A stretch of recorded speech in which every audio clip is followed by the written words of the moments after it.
let's get into the second topic of the day. Diane, I had you for a third topic. We will get to Lindsey Graham's comments and get you into that too as well, because at any time we can spend bagging on that son of a beeswax, Lindsey Right. Graham, I like to take full advantage of it. But first, let's take a look at this here because I'd love to get your opinions on this. Um, so there was the tweet heard around the world, is what I've been calling it, because everybody went crazy about this. RFK deleted this tweet in support of Roger Waters. He says, Roger, you are the global hero Orwell had in mind when he said, in the time of universal deceit, telling the truth is a revolutionary act. The high priest of totalitarian orthodoxies are trying to silence you with censorship, gaslighting, and defamation. Please keep speaking truth to power. But then that was short lived because shortly after, he deleted these tweets. And it says, in my remarks about Roger Waters, and this is him kind of, responding to the deleting the tweets, I was referring to his dissent on COVID and the war in Ukraine. I have only recently learned about some of his other views, which I do not share. And this is what it's all about. And this is why people freaked out. I want to make sure everybody can see that on the screen. I support Israel's right to exist within secure borders, and I also support the legitimate aspirations of the Palestinian people. Don, I'm going to let you take the first crack at this and tell me what your thoughts are about him deleting this tweet. And then we're going to go into some of the... I made a tweet too as well. We'll get into that because I kind of said, all right, I get it, but this is not the end-all, be-all. But your thoughts on him deleting the tweets? I mean, you have to unpack a few things here. All right, first, the issue itself. Mm-hmm. So,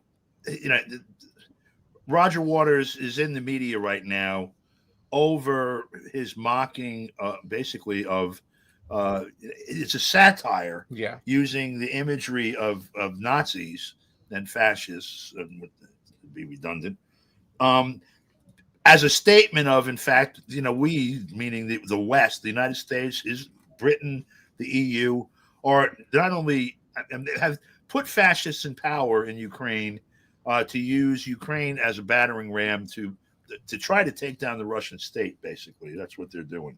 They're at war with Russia. They are trying to decapitate Russia. He was expressing, and Roger Waters he's under attack.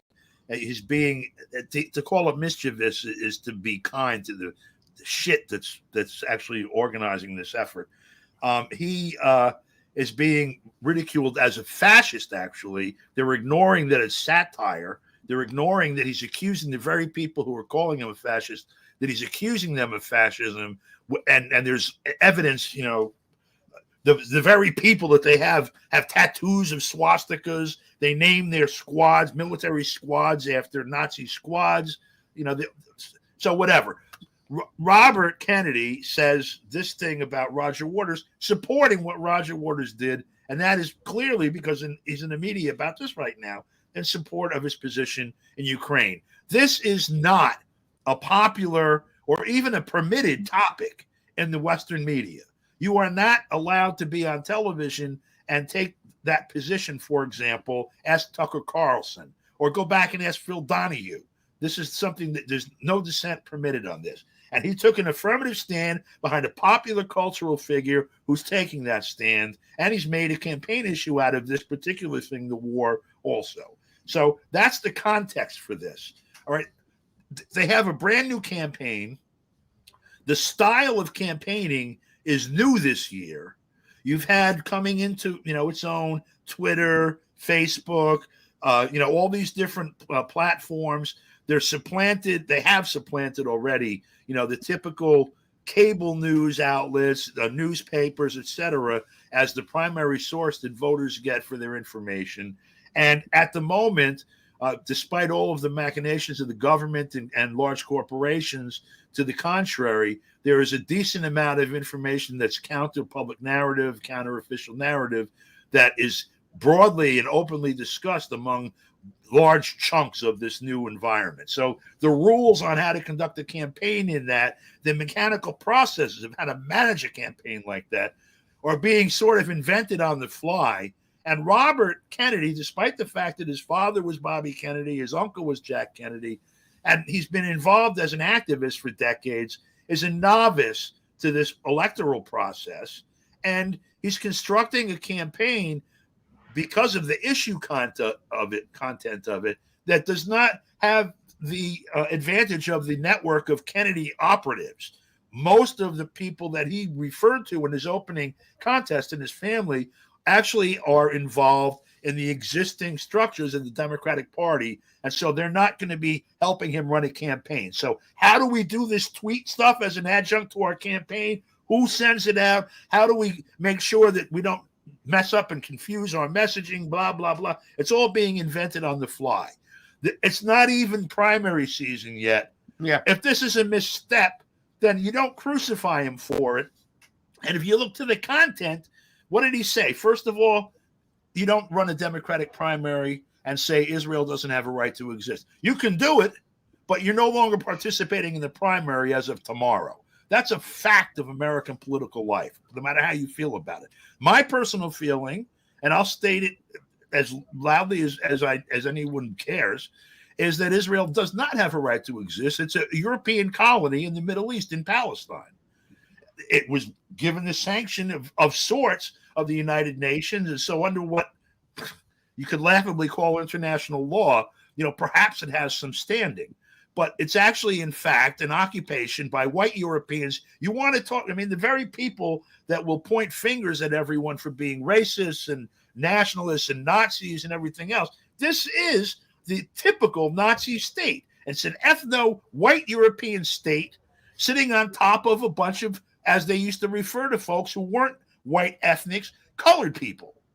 That's what Palestine has been reduced to under Israel, and I don't think it has a right to exist like that. But all he said was, I think Roger Waters said some great stuff referring to this other thing, and Roger has said what I just said.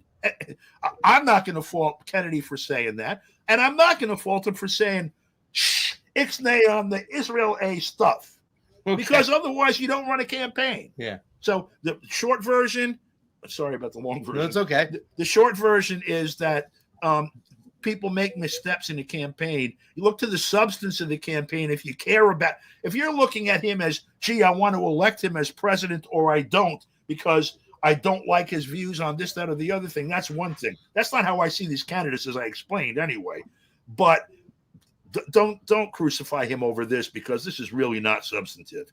This is necessary political Tourette's to play in American politics. And when you get where you're going to go, you make policy. If they don't shoot you or whatever. Yeah. Well, if they don't RFK or JFK, you RFK. Diane, I want you to get in there, and you got to be careful, because you're running for a senator in New York. Right. There's a lot of Jewish people there, a lot of Jewish voters. So watch yourself over here. I don't want you getting yourself in trouble on the Convo Couch. But Don said, I don't think Israel has a right to exist. That's my opinion. Kennedy can't say that. Why don't you give us a little? And I'm sure you had some situation. Well, there is enormous pressure, but there are also. I just want to point out that I'm sure you had some situations in your last candidacy, your last campaign, where they go, Diane, what did you do? Why'd you put that up there? Why didn't you do that? And try to reverse course. But go ahead. Actually, yes. When I started running, someone told me I should delete a huge number of my previous tweets about my opposition to the coup against Donald Trump, about why Trump was superior to Biden, about the fact that I actually had been in Washington, D.C. on January 6th, not at the Capitol, but at the Ellipse, with giant signs calling on Trump to free Julian Assange, because I thought there might be hope that he would do this. And actually, I deleted one tweet, which was about initial support actually for Trump's Operation Warp Speed, because I cannot support the mandates or the fraud on the whatever we're not supposed to talk about anymore. So at any rate, I deleted one tweet, and then I said, too bad. I mean, people told me I said, who cares? How can anyone trust me if I'm going to hide what I said before? And why would Americans be so blocked? And they are. And I'll tell you, as a candidate, there's nothing I hate more than people saying, where do you stand on X? Because my stand on X is actually, you, the American people, have been shirking your duty. Why do you think the Congress sucks? Because you don't visit them, you don't call them, and now you're going to come to a meeting and you're going to roast me for where I stand on some little issue when we're on the brink of nuclear war and the biggest financial blowout that's ever hit civilization.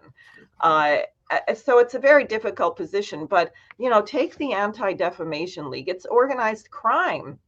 I was horrified to go to synagogues in New York and see them supporting Ukraine.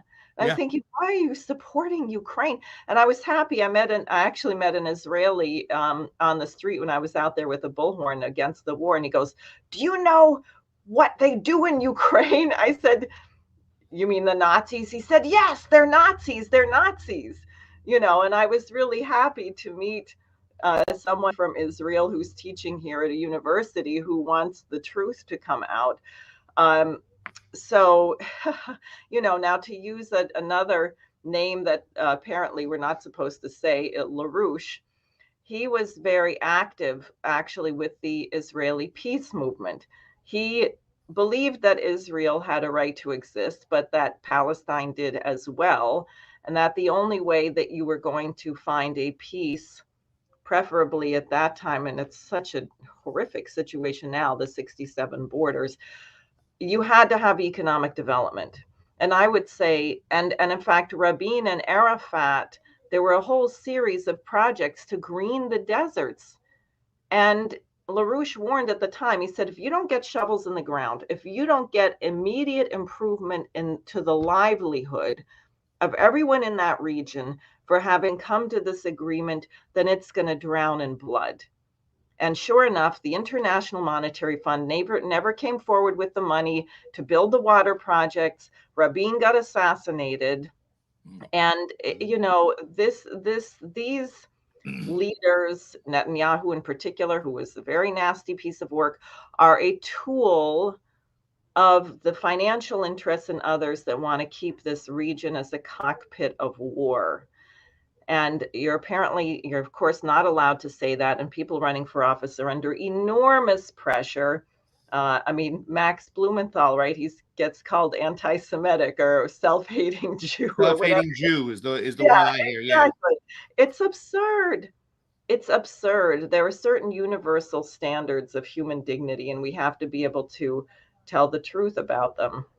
So the tweet, should he have deleted it? I mean, you had a point where you deleted one tweet, and then you were like, no. Should he have deleted the tweet, or should he have left it be? Was it that big of a deal? I think it's not that big a deal. I agree with Don. Don't crucify the guy over it.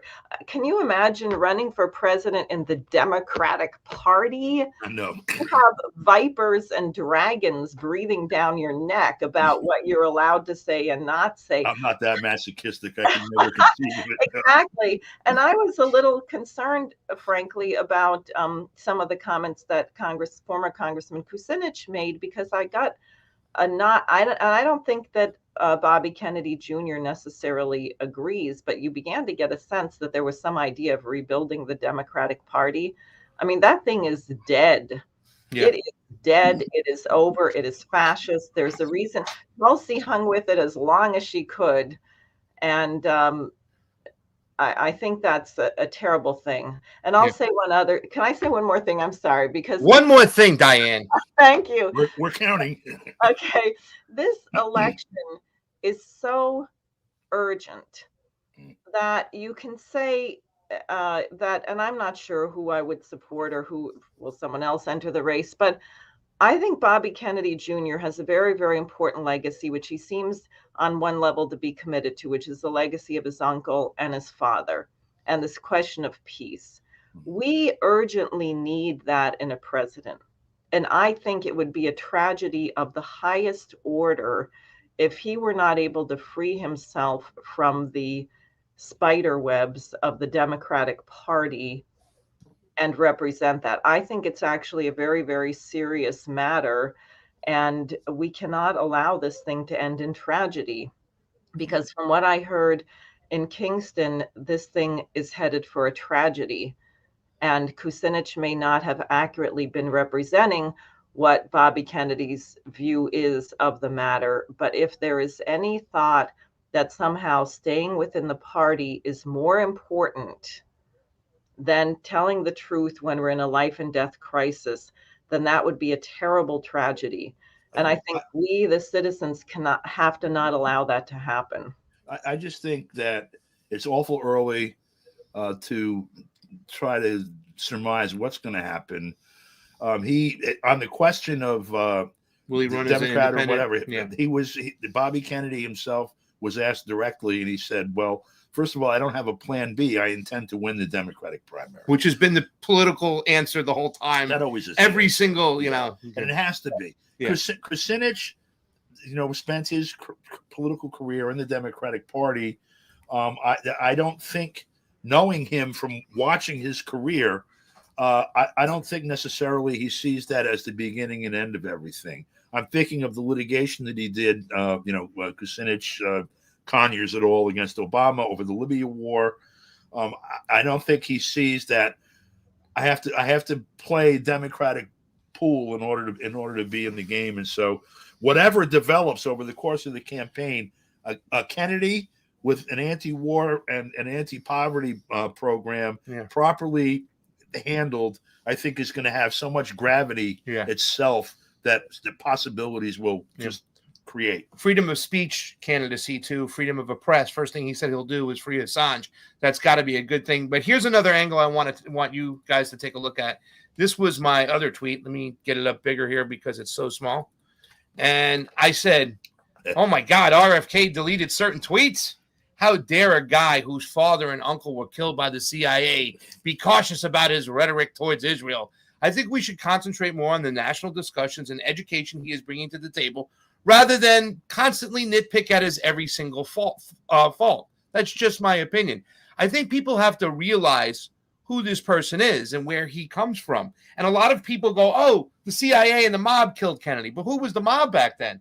That mob, the head of the mob, was also Meyer Lansky, who was very, very connected to the state of Israel. You know what I'm saying? And John F. Kennedy was very critical to what Israel was doing. There was a lot of things going on. He wasn't just like, let's give them a free pass, you know? So I think that he has to be very careful in what he's doing. I think he's getting very closely near pushing a lot of buttons where these entities, these dark entities, which have killed people so close to him, he's got to be careful there. Shouldn't that come into factor when we look at these things? The fact that he is a Kennedy, he comes from a different perspective.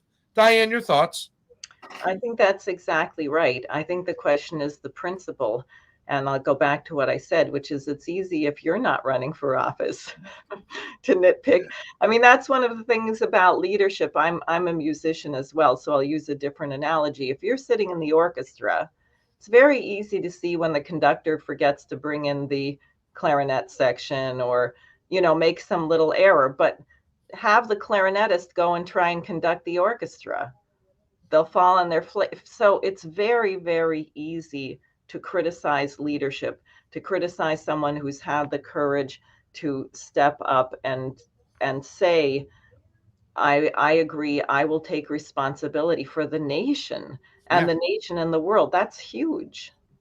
But Don, I'm going to show you Fee's tweet. Fee's not here. That's what she's on assignment. I'm going to put it up for the people to see because, and I think this is fair, Diane. I want your point too as well. Don, come on.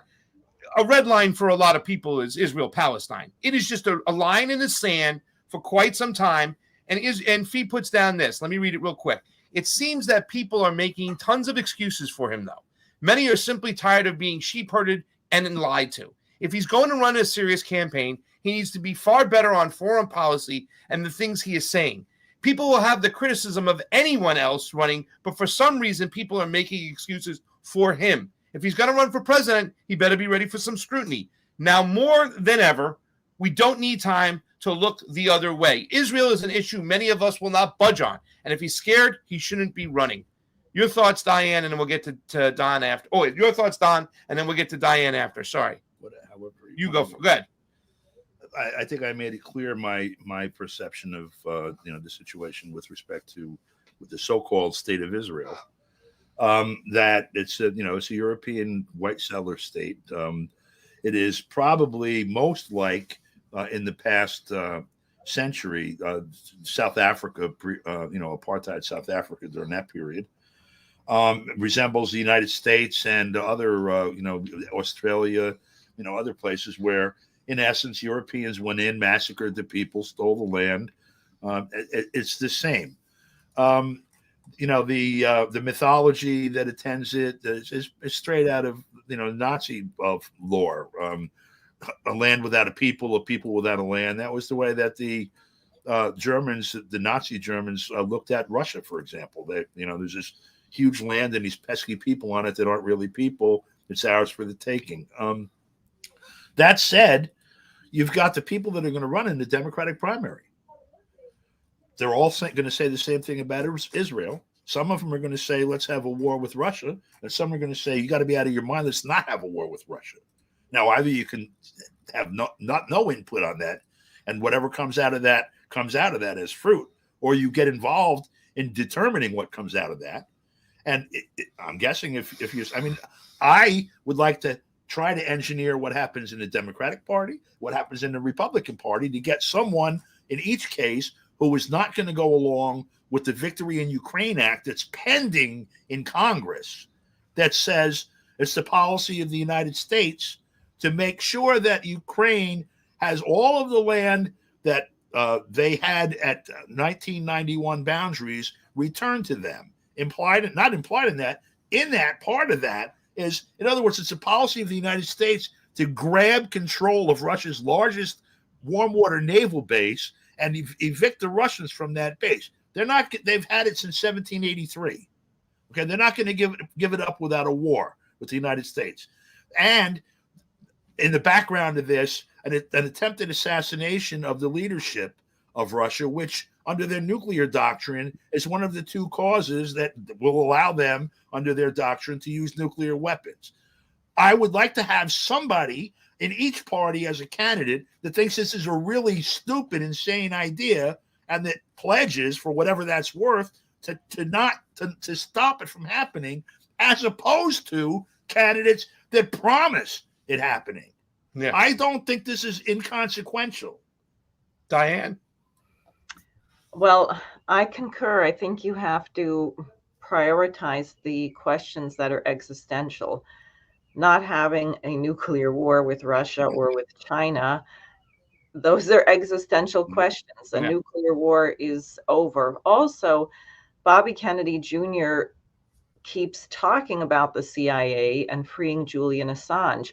If we can liberate our nation from this dictatorship, which is funded, and I don't want to because the intelligence agencies and Wall Street and the City of London have a symbiotic relationship. It's not one acting without the other. Just look at the fact that not one single big banker went to jail. Right.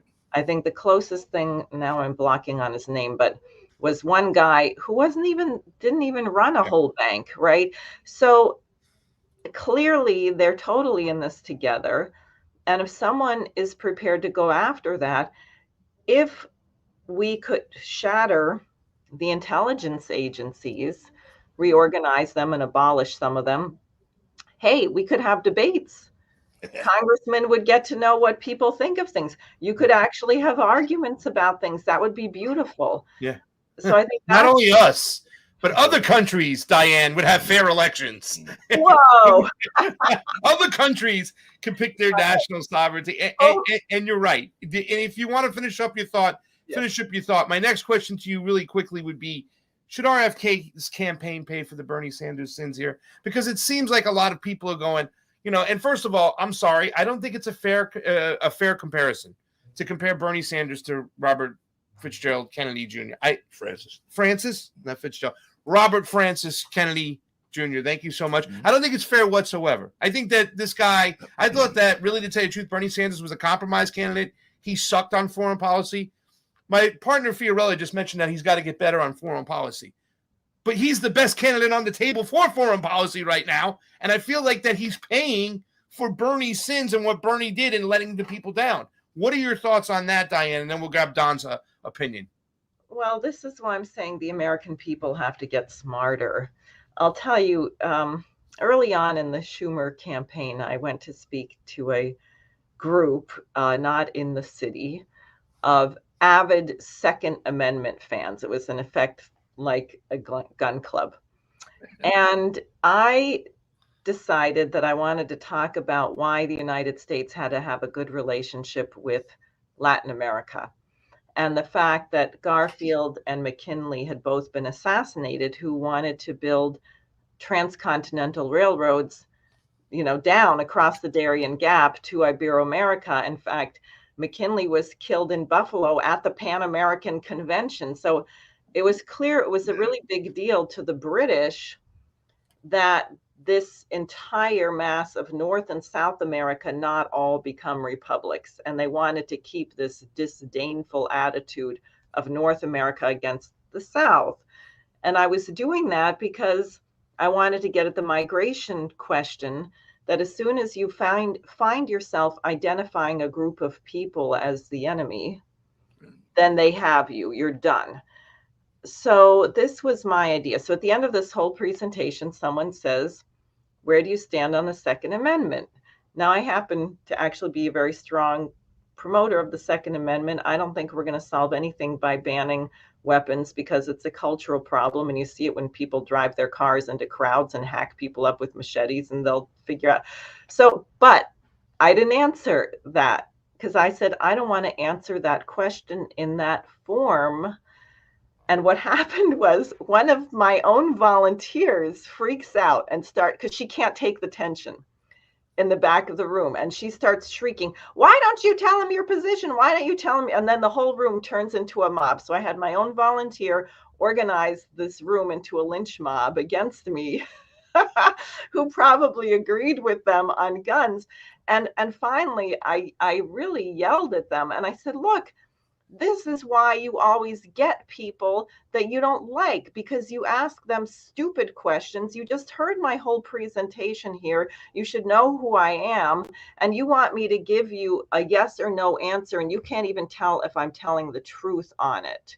Right. And what happened is 50% of the room signed up to get on my email list and gave me their phone numbers, and 50% were really enraged. And when I called back, a couple of them, they said, well, why wouldn't you answer the question? I said, well, they said, Gillibrand, she really screwed us. I said, well, did you ask her that question? They said, yeah, we asked her. And I said, what did she tell you? And they said, well, she told us that she supported the Second Amendment. And I said, yeah, and what did she do? And so it just proved exactly what I was saying. Yeah, right, exactly. Yeah. So, Don, your thoughts on, should RFK's campaign be paying for Bernie's sins? And no, Bernie Sanders, and I saw somebody in the chat say that Bernie Sanders is better than RFK. Not in a long shot, but go ahead. I don't conceive of these things that way. Yeah. When you wake up in the morning and you have a list of tasks in front of you, somehow they relate to the things you want to extract from, the public policy making that's going on somewhere. And you have the tools that you have to work with. That you don't have the tools that you don't have to work with, okay? So if you're going to have an impact, you got to look at what you have in front of you and how can I employ these things to help move along to where these policies, some of which have existential questions, some of which are existential in nature. In other words, if I'm going to have an impact on such questions as, is the world going to blow up before my child reaches the age of 8?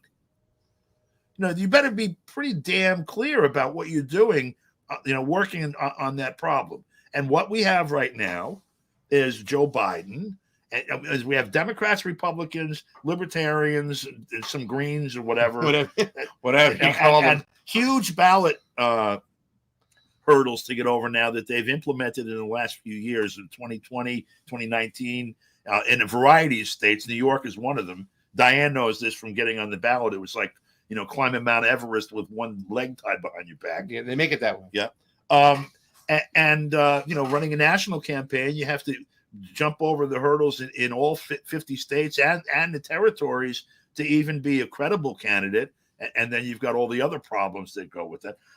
I think that what Sanders did is clear, that his job was to be a Pied Piper. He said some things that were somewhat heretical to the conditions that we had before, candidates going back, say, to Reagan or Carter or even Gerald Ford and even Nixon. But in essence, his foreign policy was not controversial at all, unless you think American empire is a bad thing. And then because he essentially took the retail foreign policy line. He always did, by the way. He was a socialist who thought that the only socialist bloc that existed on the planet, was run by evil, murderous, psycho men and women, and therefore was the enemy. That the Soviet Union and China were the enemy of socialism. This alleged socialist, and he was happy to see, the center of the capitalist empire take them down, while he didn't say or do a goddamn thing about it. So, this is not someone who I think is akin to Robert Kennedy, because Kennedy is actually raising questions that are existential for the empire. Looking at uncapturing the CIA, for example, is not a rhetorical flourish. Okay, this is something that is an essential part of the nature of this police state. Diversifying ownership and control of the media, and taking the government's hand off of making determinations about valuing different voices and weighting the scales and all of these things. These are existential questions for an empire that is already under both duress because of its own internal dynamics, and also facing a challenge around the world from rising dissent against its control. And I think that we have to really think about, you support him, what happens, you don't support him, what happens. And the same thing with Trump, by the way. Yeah. There are alternatives that are there. Yeah. Okay. If these people aren't the ones, those other alternatives are going to be the ones. Exactly. That's the real world. Exactly. How does that play out? You have to think about these things. Without Robert Kennedy in the discussion right now, what will we be discussing about in the American left? It would be ridiculous. Yeah. Diane, your closing thoughts on this, and then we'll get to your friend Lindsey Graham. I know you want to get some comments on that. I got the video, and you made a post today. But your final thoughts on RFK's running right now? Is it good, bad? This whole I think it's business. I think we've hashed that out. But just the macro of what you think is going on, because I've said this before. To me, it's all about the discussions. It's all about the education that's bringing to the table. We're not going to like everything he says. There's going to be areas we don't like. We could talk about the whole carbon and the his green situation. We know about this, but good or bad that he's running in this particular presidency? It's good. If he weren't running, then there would not be a voice, as you said, on the left. There's a huge number of people who have concerns which he is raising. So I think it's good. I mean, as Don mentioned, since I ran as an independent and am again, we know that there is an effort to silence debate. And I think that's the most dangerous thing, not disagreement. Disagreement is not a threat, of course, unless you're a dictator, right. But otherwise it's not a threat. So I am very glad. And I think because of who he is, because he does express a certain loyalty to the principles of Kennedy and his father, then I think it's better than good. I think it brings a certain potential that perhaps the United States can remember its identity, which would be a very good thing. We need some we need some morality in this whole situation. And I like what he says. I mean, and people are also forgetting about his position on COVID and the vaccine. He stood alone, and the guy's been censored for quite some time. He stood alone on this. He was a voice for many, many people who were shut out, who were silenced. We were demonetized, yourself. Everybody knows this. So I think it is a good thing. I'm going to agree with both of you guys. People can disagree. And we'll continue this conversation. We got a long way to go. It's going to be interesting. But, I was in Honduras observing the elections, and I got to say this because I heard RFK on this interview with Dave Smith, who Dave Smith might be the libertarian choice. Dave Smith's been on this show before. Comedian David Smith, very popular. A lot of people in the political realm might know him, but in the populist world, and he's a comedian, a lot of people do know him. Very smart guy, makes some interesting points. He's kind of a Jesuit, I would say, of Ron Paul, a non-interventionist. And when you talk about some of the things that RFK was speaking about the other day, when he was bragging about his uncle, and he said that his uncle, if you go to Latin America, his uncle has more streets named after him than any president to ever walk the face of the earth. The Libre Party, which is Manuel Zelaya's party, when I got a chance to meet Manuel Zelaya and his wife was running, Xiomara Castro, who eventually became the president of Honduras, first woman president. I go into the room, whether you like these people or not, Chavez on the wall, Castro on the wall, Maduro on the wall, Ortega on the wall. They're all together. They're on horses together. They're standing at the podiums. Gustavo Petro's there. The revolutionaries of the revolutionaries, and the biggest of the biggest are there. And down the way, on the wall, one United States president, John F. Kennedy, is on the wall.